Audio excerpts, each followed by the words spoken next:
Hi everyone, I'm Wang Rongwen. In this part, I will analyze these two texts from a comparative perspective, then make a conclusion in the context of Chinese copyright law. First of all, what is the disadvantage of the three-step test? The test derived from Berne Convention is a legislative standard for member countries to consider instead of the regulation that courts are deemed to apply. Also, the provision is too abstract; it lacks further interpretation and analyzing methods.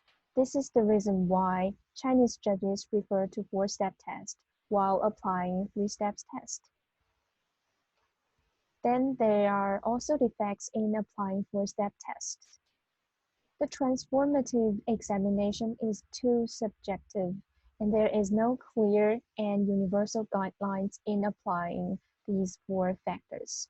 That may be the reason why judges in Huaduo case held negative to refer to the transformative use theory. Though the four-step tests are nurtured in the soil of America, and three-step tests is a legislative standard for all member countries, the underlying expectation is always the same, is to balance copyright owners' interests, users' interests, and the public's interests.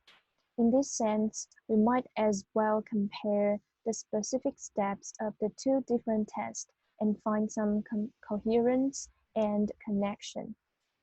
By comparison, we can find that the fourth factor in the four-step test could be applied to explain the second step, and the third step could be further explained by analyzing these three factors. Then we can analyze this question by applying four factors to explain three-step test. On the basis of copyright law, Article 22, and the implementation of copyright law, Article 21.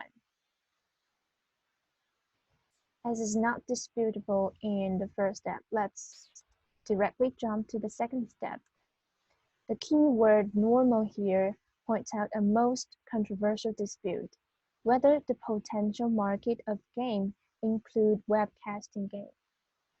It has been critically analyzed in the part 5, but if we discuss it in the context of Chinese copyright law, because Chinese copyright law structure originates from civil law, the policy choice may be inclined to natural right theory, admitting that webcasting market is encompassed in potential market of a game.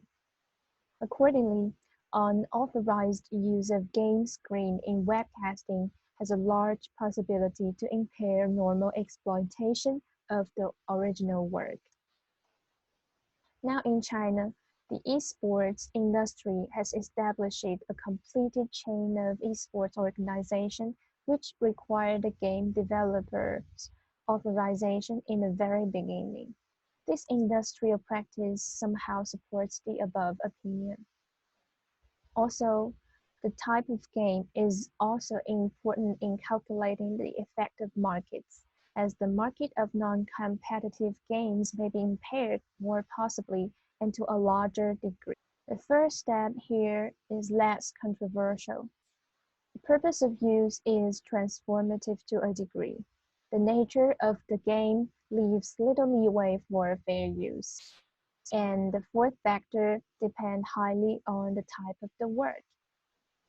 We could find that referring to four factors makes it more enforceable to further initiate the second and third step. Finally, we could conclude that although the explanation of law is a problem of policy choice, the purpose of fair use is always to balance the interest between the owners and the users. In the context of Chinese copyright law, four factors in four-step test could be used to further explain three-step test. Webcasting is not in the exhaustive list of fair use, and the results of second and third step still depend on the type of the game. In conclusion, whether webcasting constitutes fair use is a case-by-case analysis. Thank you for listening. Next, let's start question and answer session. Thank you.